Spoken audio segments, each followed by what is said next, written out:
নজরুল ইসলাম আজাদ সাহেবের বাড়ি ঘরে 5 বার হামলা হয়েছিল। কি দোষ ছিল আমাদের?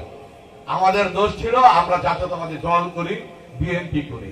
কিন্তু আজকে আমরা এই গণতন্ত্রের জন্য লড়াই করেছিলাম।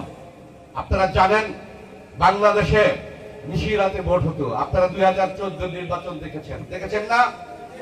2014-তে 153টা আসন তারা বিনা প্রতিদ্বন্দ্বিতায় নির্বাচিত হয়েছিল।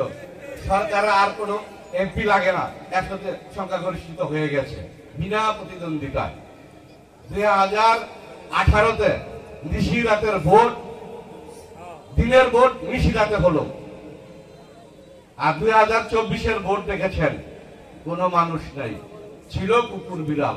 কিন্তু আমরা এই আন্দোলন সংগ্রাম করেছি আমাদের দেশনেত্রী বেগম খালেদা জিয়ার নেতৃত্বে, আগামী দিনের ভবিষ্যৎ তারেক রহমানের নেতৃত্বে এবং তাদের অনুগত্য নজরুল ইসলাম আজাদ সাহেবের নেতৃত্বে 2500 থানায় আমরা আন্দোলন সংগ্রাম করেছিলাম।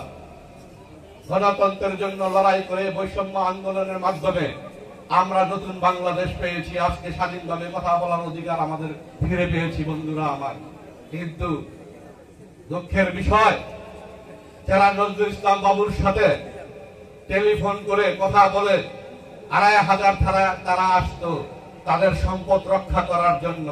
তারা যারা দুর্নীতিবাজ, যারা দুর্নীতি করেছিল, চাঁদাবাজি করেছিল, তারা সম্পদের পাহাড় গড়েছিল, তখন ওই সম্পদ রক্ষা করার জন্য নজরুল ইসলাম বাবুর সাথে হাতাত করেছিল তাদের সন্ত্রাসী বাহিনীর কাছে। কিন্তু আমাদের নেতা নজরুল ইসলাম আজাদ সাহেব, আমরা সহ, আমরা কোনদিন নজরুল ইসলাম বাবুর সাথে আপোষ করি নাই।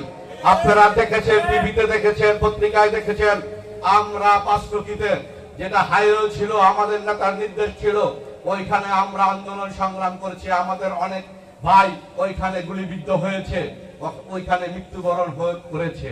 কিন্তু তারপরও আমরা রাজপথ ছাড়ি নাই। আমরা রাজপথের মাধ্যমে স্বৈরাচার শেখ হাসিনার বিরুদ্ধে, খুনি হাসিনার বিরুদ্ধে, দুর্নীতিবাদ নজরুল ইসলাম বাবুর বিরুদ্ধে আন্দোলন সংগ্রাম করে আমরা আজকে এইখানে আসতে পেরেছি বন্ধুরা আমার। আজকে দেখবেন যোগাযোগ মাধ্যমে আমি দেখতে পাচ্ছি 20,000 কোটি টাকার দুর্নীতি বাবুর নামে বেরিয়েছে। আরো অনেক ফলের বিড়াল যেটা আছে বেরোচ্ছে। বাবু 200 কোটি টাকার লুটপাট করেছেন। উনি মালয়েশিয়া বাড়ি করেছে, আমেরিকায় বাড়ি করেছে, ঢাকা বাড়ি করেছে, গুলশান, অনেক জায়গায়। এটা বললে বলা যাবে অনেক। কিন্তু কোত্থেকে আমি জানি, এই নজরুল ইসলাম বাবুর ভাগিনা একজন ছিলেন কুলাঙ্গার।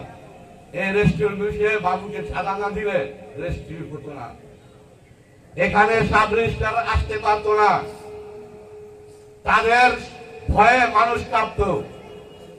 সন্ত্রাসী বাহিনী হয়েছিল এই 2500 থানার মাটিতে। 2500 থানায় একটি সন্ত্রাসী জনপদ হয়েছে। কিন্তু আমাদের নেতা আমাকেও মেরেছিল। আপনারা জানেন 2009-এ যখন আওয়ামী লীগ ক্ষমতায় আসলো, প্রথমেই আমাকে মেরেছিল।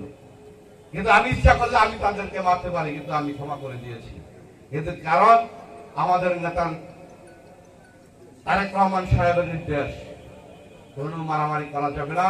এবং আমার নেতা নজরুল ইসলাম আজাদ সাহেবের নির্দেশ, কোনো মারামারি, হামলা বা কারো ভাঙচুর, চালাবাজি করা যাবে না।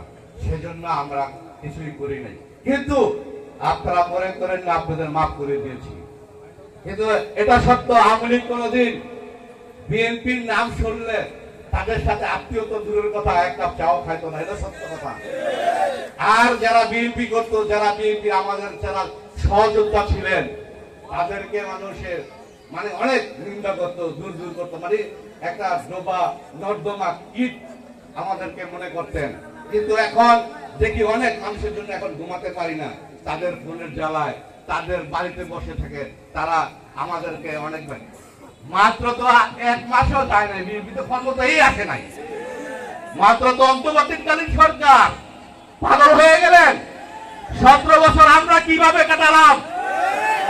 এক রাত ঘুমাতে পারি নাই, মামলা হামলার জন্য, পুলিশের হয়রানির জন্য। আর আজকে 30 দিন হলো আপনারা ঘরের বাইরে থাকতে পারেন না, জ্বালা উঠে গেল। কেন এত জ্বালা? একটু বাইরে থাকেন, একটু মজা দেখেন না যে বাড়ির বাইরে থাকলে কিরকম লাগে। আপনারা তো কিছু হইলে লাঠি হয়ে পাঁচগাঁও গেছেন, 500 কি গেছেন দৌড়াইতে আমাদেরকে, লাঠি সোডা হুন্ডা বাহিনী। কিন্তু আমরা তো তা করি না। বিএনপি উন্নয়ন এবং উৎপাদনের রাজনীতিতে বিশ্বাস করে, গণতন্ত্রে বিশ্বাস করে। গণতন্ত্রের মাধ্যমে শেখ হাসিনা তো একটা মিথ্যাবাদী, মিথ্যার কথার জুড়ি শর্ত। সে কোনদিন গণতন্ত্র দিয়ে ভোট দিয়ে কোনদিন ক্ষমতায় এসেছিল? কোন গণতন্ত্র ছিল বাংলাদেশে? বাংলাদেশের যদি একটা চৌকিদার আছে নির্ধারণ করা তো তা আওয়ামী লীগ হইতে হবে। মসজিদ কমিটি যেটা সামাজিক একটা বিষয়, সেখানেও কি আওয়ামী লীগ থাকতে হবে? কিন্তু দেখায় কি দলীয়করণ, আত্মীয়করণ, রেস্ট্রিবিউশন, বাগিনা, মামা, দুলাভাই, দাবো দুলাভাই। কিন্তু আজকে কোথায় আপনারা? যেই নেত্রী দেশ ছেড়ে পালিয়ে যেতে পারে আওয়ামী লীগকে নিশ্চিহ্ন করে দিয়ে, সেখানে কি আওয়ামী লীগ থাকতে পারে? আর আপনারা ভাববেন না, কল্পনায়ও দেখেন না যে আওয়ামী লীগ আর কোনদিন আসবে। আপনারা জামায়াতকে নিশ্চিহ্ন করেছিলেন, আজকে আওয়ামী লীগ নিশ্চিহ্ন হয়ে গেছে এবং হবে। আওয়ামী লীগ দাঁড়াতে পারবে না। কিন্তু কেউ যদি ভাবেন আর যদি ভয় পান যে আওয়ামী লীগ আবার আসবে, প্রশ্নই আসে না। বাংলাদেশ জাতীয়তাবাদী দল থাকবে এবং আছে, থাকবে ইনশাআল্লাহ। পালিয়ে যায় নাই। আপনারা খালেদা জিয়ারা দেখছেন না, কে হয়রানি করেছে মিথ্যা মামলা দিয়ে? আমাদের নেত্রী কি পালিয়েছে? উনি জেলখানায় থেকেও এই দেশের জনগণের জন্য, শুধু আপনাদের গণতন্ত্র রক্ষার জন্য, আপনাদের ভোটের অধিকার রক্ষা করার জন্য, ভোট দেওয়ার জন্য, গণতন্ত্র অধিকার ফিরিয়ে দেওয়ার জন্য উনি আন্দোলন সংগ্রাম করে গেছেন। এবং তার সাথে আমরা, আমাদের নেতা নজরুল ইসলাম সাহেব সহ আমরা আন্দোলন করেছি। কিন্তু আমরা পালিয়ে যাই নাই, আমরা আন্দোলন করেছি আপনাদের বিরুদ্ধে। কিন্তু আপনারা এখন থেকেই বাড়িতে ফেরার জন্য পায়তারা করছেন। কিন্তু আমাদের হিসাব কিতাব শেষ না হওয়া পর্যন্ত আপনারা আসতে পারবেন না। থাকেন, ভালো থাকেন, আপনারা আপনাদের মারতে চাই না। আর রাষ্ট্রীয় বিষয়ের যে হিসাব কিতাবের কথা শুনলাম, যে দুর্নীতি যারা ছিল তারা, আপনারা এই রাষ্ট্রীয় বিষয়ের সফল যে মাহমুদুল্লাহ রানার কাছে আপনারা হিসাব কিতাব বুঝিয়ে দিবেন।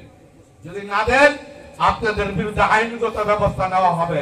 আমরা সবাই মিলে তাদের বিরুদ্ধে আমরা আইনি ব্যবস্থা নিব ইনশাআল্লাহ। কিন্তু সময় অনেক শর্ট। আমাদের প্রিয় নেতা নজরুল ইসলাম আজাদ সাহেব অনেক জায়গায় যাবেন। তারপরে আমাদের বিএনপির মহাসচিব মির্জা ফখরুল ইসলাম সাহেবের সাথে ওনার মিটিং আছে।